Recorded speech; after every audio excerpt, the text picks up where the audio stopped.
Peace in the body. What is it and how do we experience it? This is the question Wren and Fallon explore in Season 3 of Mujeres Co-Labor for Peace.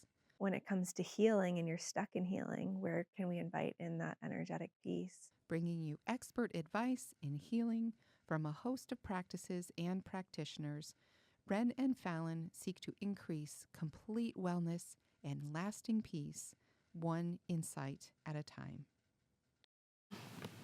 Hey, hello, and welcome to Mujeres Co-Labor for Peace, Season 3.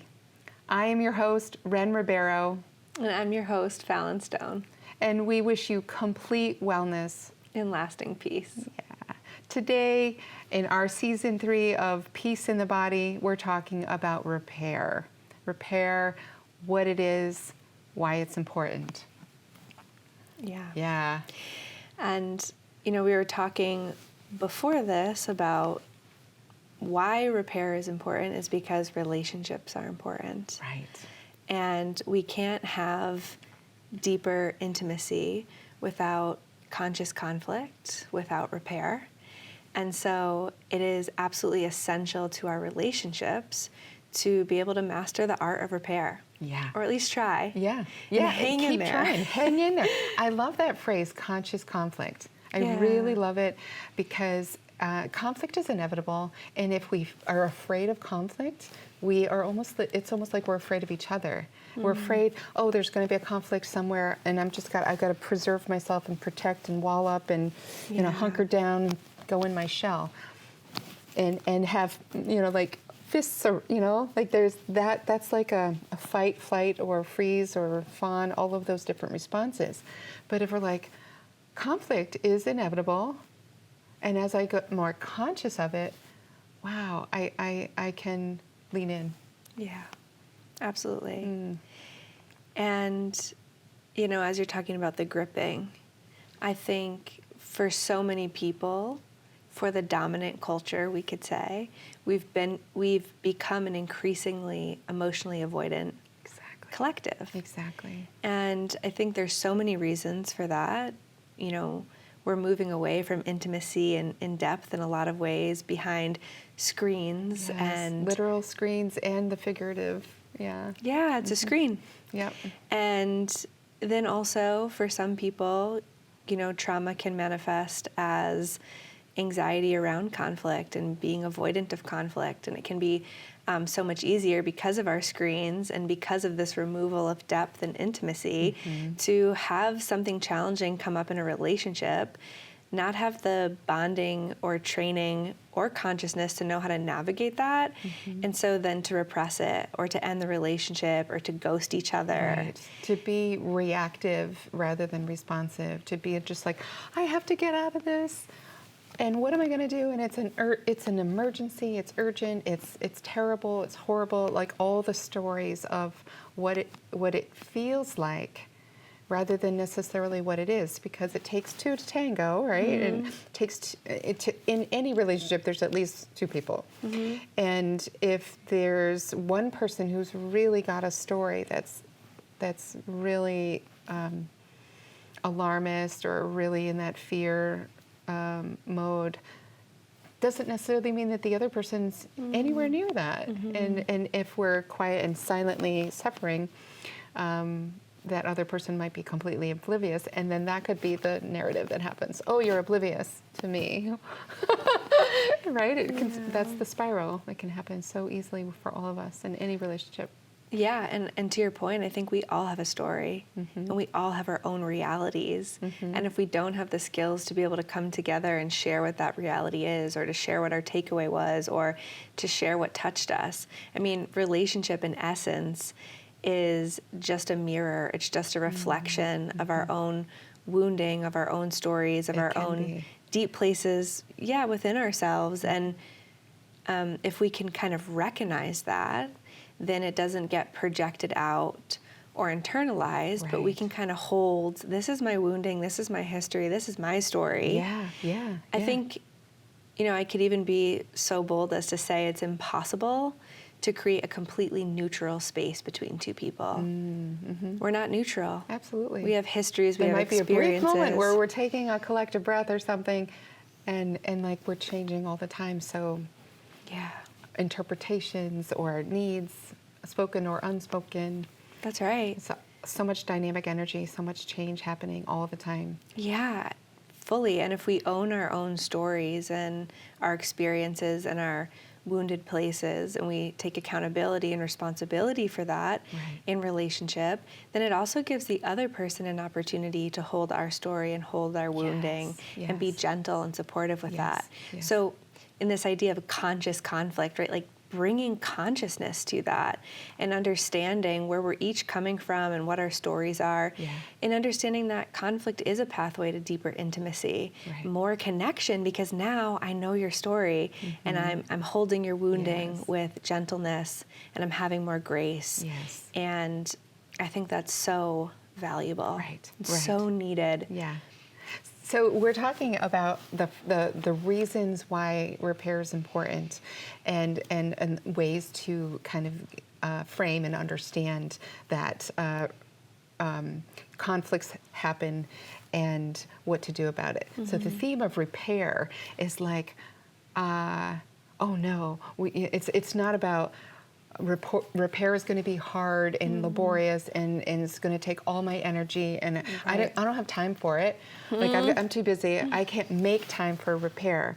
Avoidance. But, right, avoidance, and I can also like that. What's the attachment theory is like there's an avoidant attachment and an abandonment attachment. Reactive, yeah, the reactive There's attachment. like 3 different attachment theories, or aggressive attachment. I don't practice these, but I know that I practice them in myself, right? So I know that sometimes I can feel I don't like where I'm going with that. Okay. I'm going to pause. I'll take all that out. But when I hear avoidant, all the other ones come up, right, for me, because I think of, okay, there's avoidant, and then but those are frames and those are how-to, so that can be in the other episode. Okay. So I tried not to move anything but my hand, but I forgot where my hand was. So we're not going to be able to go back to that, I don't think. Where did we leave off? Yeah, I felt You were like like, we're talking about repair, and like there's the what it is. pain of like repair doesn't have to take a lot of time. It doesn't have to be. Yes. Okay. And the reason why I wanted to just bring it back to, because what is it and why it's important? Repair happens after conflict, right? So we're talking about conscious conflict, and it's like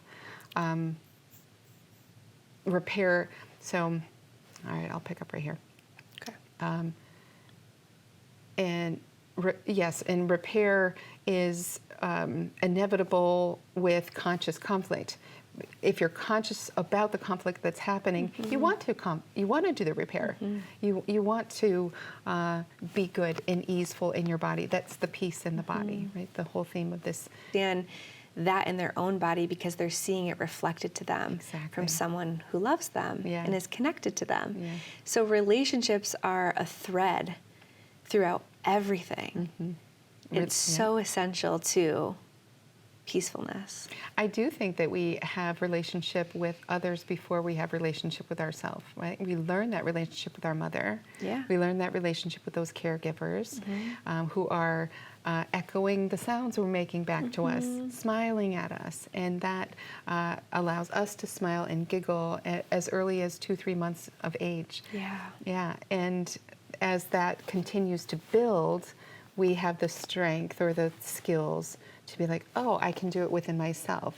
Maybe, what is it, like 1.5 years, 2 years, maybe older, when you can start to be like, oh, I'm not well at this moment. I'm gonna like throw something. You're not understanding me. I'm gonna like cry and scream. Or I'm gonna like push my boundaries. Behavior as communication. Yeah, behaviors, right. So that's a need for repair because I'm not okay. I don't have peace in my body. I need you to initiate repair with me. That's a really Help me good understand. point. Yeah, co-regulation. Co-regulation. And co-regulation is such a valuable part of repair, regulating with one another. Yes, yeah. And I love thinking about children and adults, parent-child, because we all have some form of parent and know ourselves as a child. Yesterday, I was talking with someone who said that we were all this big once. We were all this big, so like that motion of care is right here. It's so close. We can go back to that child that we used to be in that loving way, no matter what, like no matter what's emerging, we can always just do this right here and be like, oh wow, I'm comforting myself as the child within me, and that level of repair does start with the self. Yeah. When we want healthiness, we want to be well, we want peace in the body, then we can say, and you must want that yourself. And like I can imagine that is something that you want, and we can agree on that, and we can be seeking that for ourselves and each other. I seek that for you. I seek peace in your body. That's really important to get to that point. And then repair becomes much more easeful. Repair is natural because we've already made that connection and that intention for peace in your body and peace in my body. Beautifully said. And, it makes me think that there's a lot of people that didn't get that bonding. Right? Because if your caregiver didn't have peace in their body, they didn't have a regulated nervous system, they weren't present in their body or deeply connected to themselves, then they can't give it to you, no matter how much they want to. Exactly. Right? I think all of us do the best we can with the resources we have. Right. And so if we didn't get that bonding and that connection and that really positive mirroring of, I want this for you, and we're working together and we're a team, then I think that reinforces repair feeling so scary for some people, or just having no idea how to do it, because we are social creatures. What we didn't get the bonding for is really hard to just create out of thin air within ourselves. Exactly. Right? And when you or I, anyone, is feeling dysregulated, it feels like the farthest thing in the world, like to be able to do repair. We need another person to be like, I got you. Yeah. I'm on your team. Right. And if we have enough of that, then it can create the bonding within ourselves to be able to access it on our own. Right. But we can't access it on our own Yeah. if we've never been modeled it, Right. if we've never gotten support outside of our bodies. It's hard to create that level of support inside our bodies. Exactly. To ask for it. Yeah. So, I mean, there's a lot of things here. Like, you just brought up the fact that a lot of people didn't get that modeling. And we're seeing now, hopefully, I mean, that there's a shift happening where parents are saying, suffering is inevitable, but it's not a choice. I don't have to choose it, and I don't choose it for my child.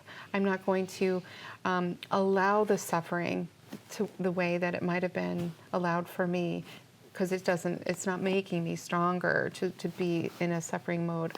To be in a peace mode in my body, to feel peace, that's growth. That feels really good. I can suffer with, right? It's fine. If I'm held and we're together and I'm suffering and you're with me, or you're suffering and I'm with you, I'll do that all day long. But I'm not going to choose it. I'm not going to choose it for you. Don't choose it for me, right? So that's, I think, a shift that's happening with parenting right now. That wasn't the way it was when my mom was a child, and that's not the model she used with me. So it was a shift that I made consciously, and I totally see it in my daughter, the choice that she's making for her children, and I do see it in peers of her age, and I'm imagining that you say that as well. Yeah. There's a massive shift in parenting, I think, to more presence and more gentleness. And I see a lot of parents out there that I'm, working with or in relationship with, really stopping the generational wounding and trauma within themselves. Exactly. Which is really challenging because our bodies hold that bonding. So when you're with a child who's having a reaction, and you were met in that reaction with abuse, or somebody pulled away love, connection, safety, and belonging as a result of that behavior. Denied you love, conditioned love. Yes, Yeah. and then the child is in front of you exhibiting those same behaviors, your nervous system is going to be through the roof, right? Exactly. I was met with disconnection if this happened, or I was met with abuse when this happened, or then I was made to co-regulate my parent for safety when this happened, and I have to feel all of that in my body, stop, ground, regulate, and give my child a different response, Right. even though I never got that response. Yeah, And yeah. I see so many parents doing that hard work, that emotional labor, that rewiring of, okay, I'm going to take a moment and regulate myself and tend to my experience so that I can give my kid different bonding. Yeah, And I yeah. think that's really impressive and powerful. Exactly. So we break the cycle, and we pay forward the better world we know is possible. That's right. It's a ripple. Yeah. The work that Yeah. we're doing on an individual level is a ripple. Right, right.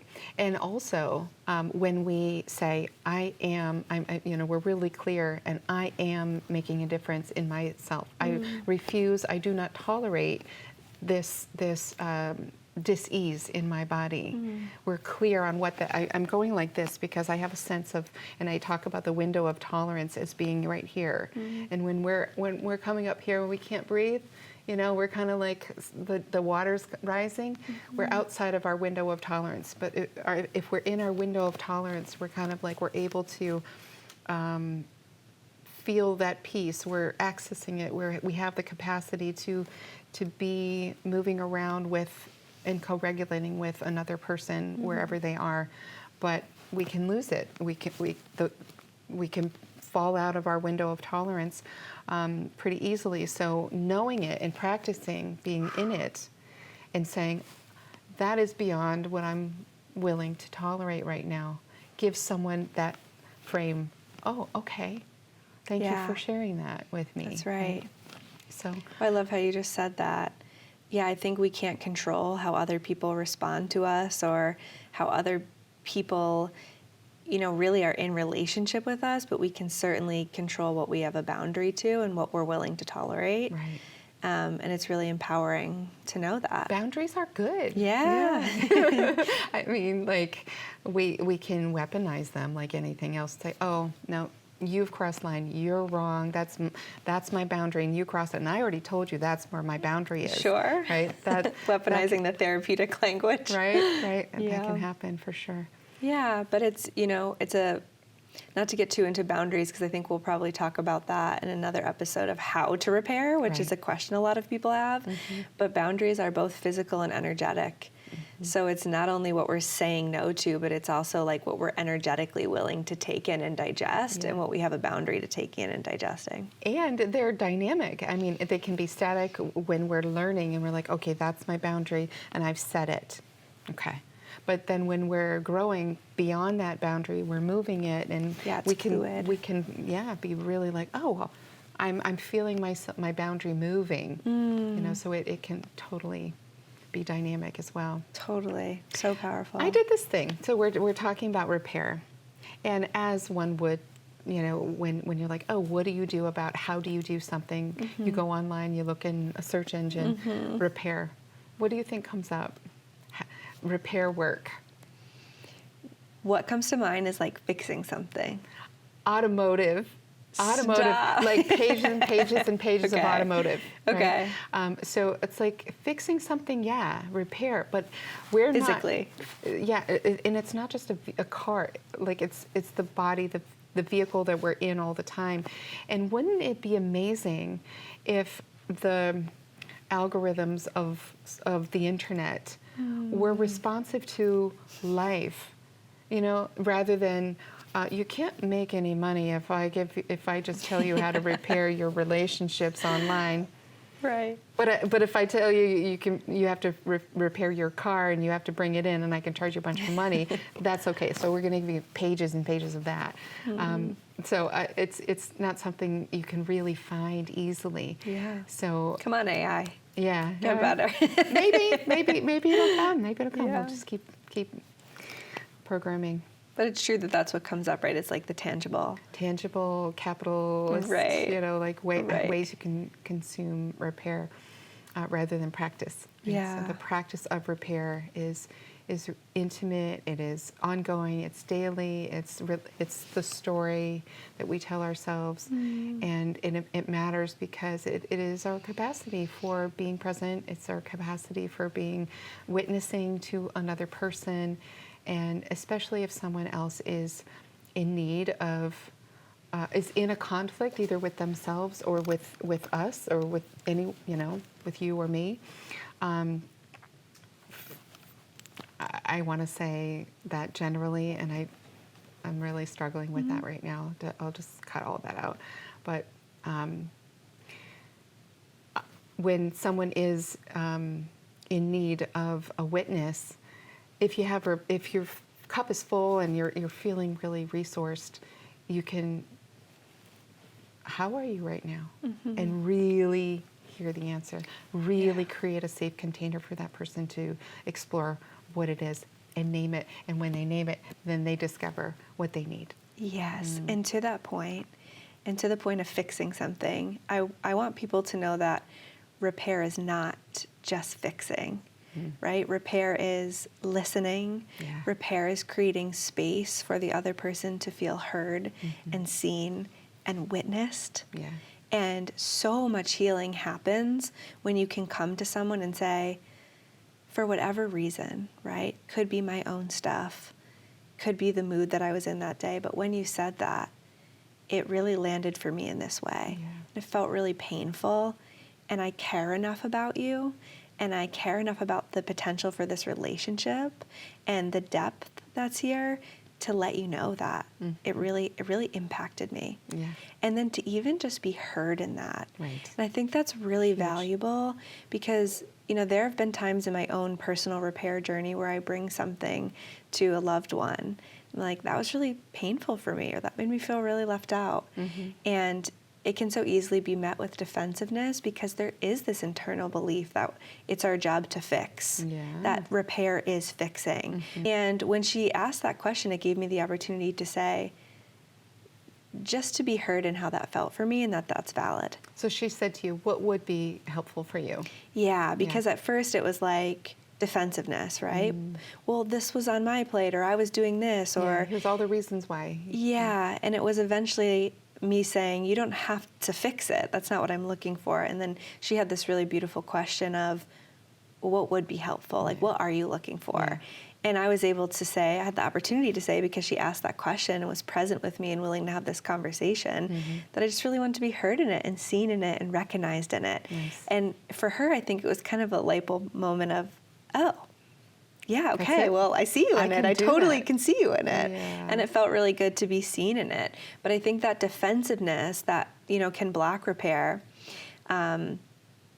comes up for people because it's this need to fix. Sure. And when we're talking about what is repair, it's not always fixing, right? It's creating, as you said, this safe container to be heard, to be witnessed, to be loved in it, to embody the belief that it's safe to confront our loved ones. Yeah.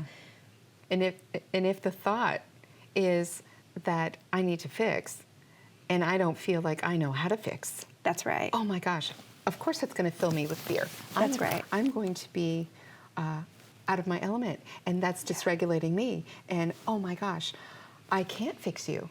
And that's not going to come out in words. Right. But if it comes out in body language, then the person who needs a witness is going to be like, that person's not going to be able to that's not safe. Yes. That person is, whether or not they're being defensive or denying the thing that happened, they're in a story that says, I can't be present for this. That's right. And if they have core wounding of, I'm not doing enough, or I'm never doing enough, or I'm never measuring up. And the layers of the stories just kind of come all out. Right, then you can go into that avoidance or reactive place. Reactive, where you're kind of projecting it back onto the other person. Well, you did X, Y, and Z. Avoidance, where you're just like, there's no hope in this. This is not a safe person. This is not a confrontable person. And I shut down the connection. Right. And I think one piece that I would love for more people to know and hold is that if someone comes to you with something deeply personal and vulnerable, or, you know, a way they felt a contraction around your communication or shut down or hurt by something you did, one, it's not personal to you. You know, 9 times out of 10, the root of that is within the person themselves. Right. Even if it's coming toward you as something that was your fault. Right. The trigger and the root of that trigger is their experience, their story, their lens, exactly. you know, what we Their talked about at the beginning, their history. And two, that's really an act of love. To come to you with, I'm hurt in this way, is an act of love. It says, I care enough about this relationship To do the repair. Yeah, to Yes, share with that you. with you and grow in depth and intimacy. And I trust you enough, I feel safe enough with you to bring this to you. So if we could all hold that if someone comes to you with a vulnerable statement of, you know, some type of conflict and how it felt for them, that it's an act of love and that they care enough about you in the relationship to want to work on it, to want to fix it, to not want to repress it or ghost you or push you away. And that is, you know, that's a gift. It is a gift. It really, really is. And to then, so once you're able to have that frame of, oh, this is a special, trusting gift and an opportunity for us to be together. Once we've got that frame, then we can relax the body, and then the nervous system comes, the spaciousness, the non-verbal language starts to show more ease for the person that's coming, that person who's asking for the repair, then feels supported and held, and just that frame alone of saying, yes, opening, yes, I'm here for you. Even if you're struggling, you can say, I want to be here for you. I'm struggling. Can I take a moment? Here's what I might need in order to be here for you. Yes. Like all of that dialogue. Sometimes it feels like that stays in the head, that all that should just be internal conversation. But no, when it comes out into the world in a conversation, that's creating safety. That is the beginning of repair. Beautiful. How's your heart? I want to do a heart check-in and really partly because this is heavy. I mean, really, repair work, talking about it is one thing, being in it is such a different thing. Yeah. And I really want to say a prayer for the folks who are struggling, holding the positive intention for repair and yet not finding that to be coming forward and not coming to fruition. I want to say a prayer for perseverance, for resilience, and for faith and belief that it is important, it is possible, and it will happen. Yeah. With enough, effort and clarity and, You're going to have the best relationships of your life if you can hang in there and, really make it your intention to not master repair, but engage in it. Yeah. Engaging in repair is a courageous act, but it's one where the benefits are massive. Exactly. Yeah. So I'm looking to the heart because my heart feels full. And I also want to just offer a heart prayer for all who are brave and courageous in seeking repair. Seeking peace in their bodies and seeking peace in others' bodies.